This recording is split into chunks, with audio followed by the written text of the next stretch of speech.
Curiosity is a quiet seed. It doesn't need much water, just a little darkness.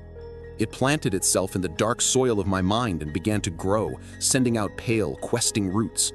One afternoon, riding his elevator down from 32, the scent of perfume and polished brass in my nose, I let my finger, almost of its own volition, press the button for 29. It didn't light up. The soft, affirming ding that accompanied every other selection was absent. It was a null space, a non-response. I tried every one of the building's 8 elevators, a pilgrimage of increasing unease. Same story. The buttons were not broken, they were disinvited. It was a silence that felt intentional, a parent telling a child, "We don't go in that room." That's when the thoughts started, the kind you get from watching too many late-night movies on a fuzzy channel. I pictured sealed-off laboratories with stainless steel tables, mob hidey holes with concrete floors sloped to a drain, rooms where the walls were lined with soundproofing and regret. I laughed it off, a hollow sound that echoed in the sterile steel box. But the laugh died quickly, because the silence that followed was heavier. But the seed kept growing, fed by the fertilizer of the unspoken. The only person I thought I could ask was Marek, a senior tech who'd been with the tower since they poured the foundation.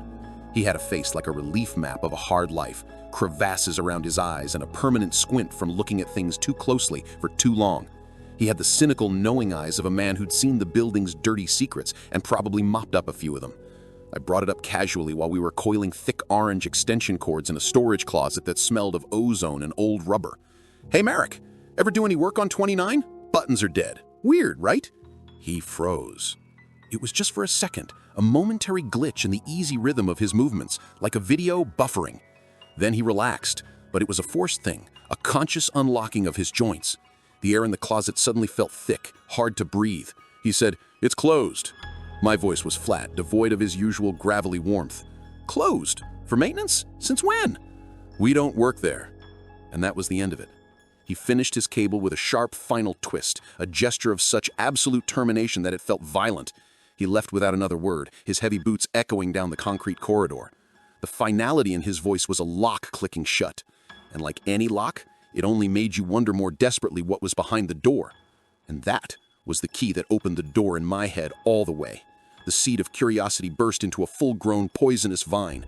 It wasn't just about knowing anymore, it was about seeing. It was about proving to myself that I wasn't just a cog, that I could go where I wasn't supposed to go. To catch the next chapter and full story, be sure to follow and/or subscribe. And for even more viral content, cash opportunities, and endless giveaways, visit us at goodbadsuperugly.com.